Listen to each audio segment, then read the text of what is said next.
کہ be be میں جب صحیح کہتی تھی تمہاری پرورش ہی نہیں ٹھیک ہوئی. اگر تمہاری پرورش ٹھیک ہوتی تو تم ایسا نہ نکلتی.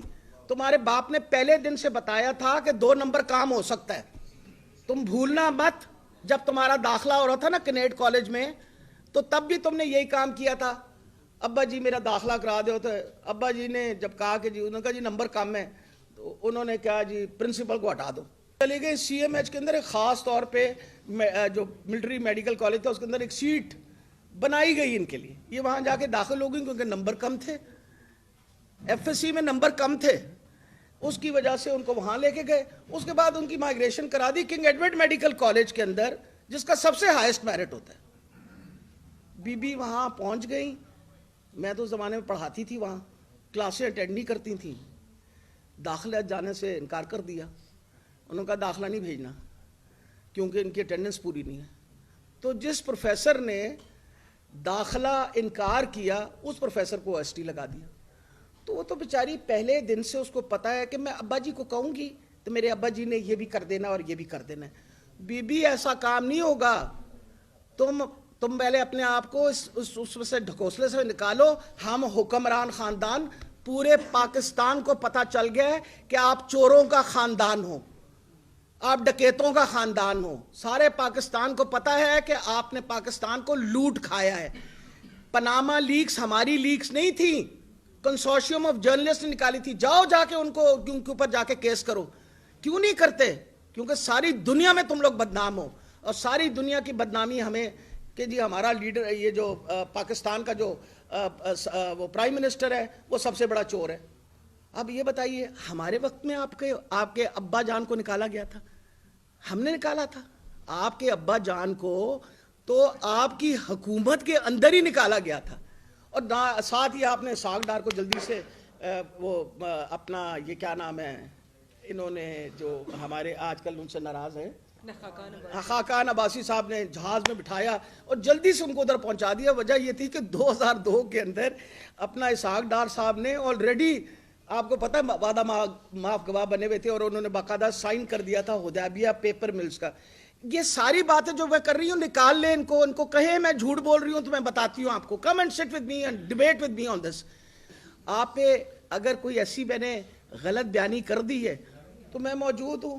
آپ ڈیفیمیشن کا کیس کر دیں کہ آپ کی بڑی بدنامی اور بے عزتی ہو رہی ہے, پر میں آپ کو یہ بتا دوں کہ پاکستان کے لوگ نہ بہرے ہیں, نہ گونگے ہیں, نہ نابینے ہیں. انہوں نے سب کچھ دیکھ لیا اور سب کچھ پہچان لیا ہے. اور یہ آپ نے آسے پاسے جو چھان بورا اکٹھا کیا ہوا ہے نا, اگر آپ کا خیال ہے اس کی وجہ سے آپ سروائیو کر جائیں گے تو بھول جائیں. الیکشن کراؤ, خود ہی پتہ چل جائے گا. آپ پاپولر ہوگے تو الیکٹ ہو جاؤ گے, نہیں پاپولر ہوگے تو دوسری پارٹی الیکٹ ہو جائے گی. پاکستان کی عوام کا یہ حق ہے. تو آخر میں آپ سب کا شکریہ ادا کرتی ہوں, اور میں یہ بتانے لگی ہوں آپ کو آخری, not last but not the least, جو آڈیو لیکس ہے اس کا ہم نے پٹیشن دائر کی ہے. اس پہ ایک آبجیکشن انہوں نے لگائی کہ آپ نے ایویڈنس ہمیں دینا ہے. تو اسی طریقے سے تو سارے کو ایویڈنس ہے. آپ تسی چلاؤ جڑا سارے ماشاءاللہ جتنے چینلز سے انہوں نے چلا میری آڈیو, تو میں نے کہا شاید سنی لی ہوگی کورٹ نے, لیکن اب ہم ان کی طرف بھیج دیتے ہیں. وہ سارا آڈیو جو ہے وہ بھی بھجوا دیں گے. انہوں نے کہا کہ ہمیں آپ ایویڈنس بھجوا دیجئے, وہ بھی بھجوا دیں گے ان کو, تاکہ اس کے بارے میں کوئی شک و شبہ نہ ہو. لیکن یہ میں آپ کو بتا دوں, اس ایجنسی تک میں ضرور پہنچوں گی جس نے یہ آڈیو ٹیپ کیا اور پھر لیک کیا, اور انشاءاللہ انشور کریں گے کہ فیئر ٹرائل 2013 ایکٹ کے مطابق ان کو سزا ملے. میرا خیال ہے خواجہ آصف جو ہے نا, اس کے منہ کو تو ویسے ہی کچھ لگا ہوا ہے. مطلب خواجہ صاحب نے آج تک کبھی کوئی کام دی گل کہی نہیں, لیکن شکر ہے انہوں نے یہ کہ وہ جو انہوں کی کہاوت ہے نا کہ کوئی شرم کرو کوئی حیا کرو, اس سے ہم بڑے خوش ہوتے ہیں, کیونکہ ہم ان کو 10 دفعہ بتا چکے ہیں کوئی شرم کرو کوئی حیا کرو. وجہ ہے کہ تہاڈی لت تے گولی لگے تو میں نے تسی دس دینا کہ اگر وہ 3.5 مہینے تو پہلے تہاڈی ہڈی جڑتی ہے یا نہیں جڑتی. میں ایز اے ڈاکٹر آپ کو بتا رہی ہوں کہ ہیلنگ پروسیس ٹبیا کا, کیونکہ ٹبیا بون جو ہے آپ کی ویٹ بیئرنگ بون ہے, اس کی ہیلنگ کے اندر وقت لگتا ہے اور ٹائم لگتا ہے. تو اگر خان صاحب کیوں بہانہ کریں گے, گولی ماری آپ نے, گولی بھی خود ماری ہے تم لوگوں نے, اس کے بعد آپ کہتے ہیں گولی ماری ہے تو آپ کی انجری تو کوئی نہیں ہوئی. آپ کو یہ بھی بتا دوں کہ اس وقت میں منسٹر تھی, میں نے خاص طور پہ علامہ اقبال میڈیکل کالج کی پوری فورینسک ٹیم کو بلایا تھا کہ آپ آ کے ایگزامن کریں, تسلی کریں, ایکس رے کریں, جو آپ مناسب سمجھتے ہیں, اور عمران خان صاحب کی رپورٹ دیں. انہوں نے بتایا تھا ساری انجری کے بارے میں, ساری ایکس ریز کے بارے میں رپورٹیں ہمارے پاس موجود ہیں. اس وجہ سے کوئی اس بندے کو بات نہیں کر سکتا ہے. وقت لگتا ہے ہیلنگ کا, اور خان صاحب نے تو انکار کیا ہی نہیں. وہ تو خود کوشش کر رہے ہیں کہ جتنی جلدی, مجھے تو اتنی تکلیف ہو رہی تھی جب وہ کورٹ کے اندر گئے ہیں. آج بھی آپ دیکھیں تصویریں جو چل رہی ہیں تو وہ لمپ کر کے چل رہے ہیں, لنگڑا کے چل رہے ہیں. تو کوئی بندہ کیا جان بوجھ کے یہ کرتا ہے کام؟ شرم آنی چاہیے اس کو.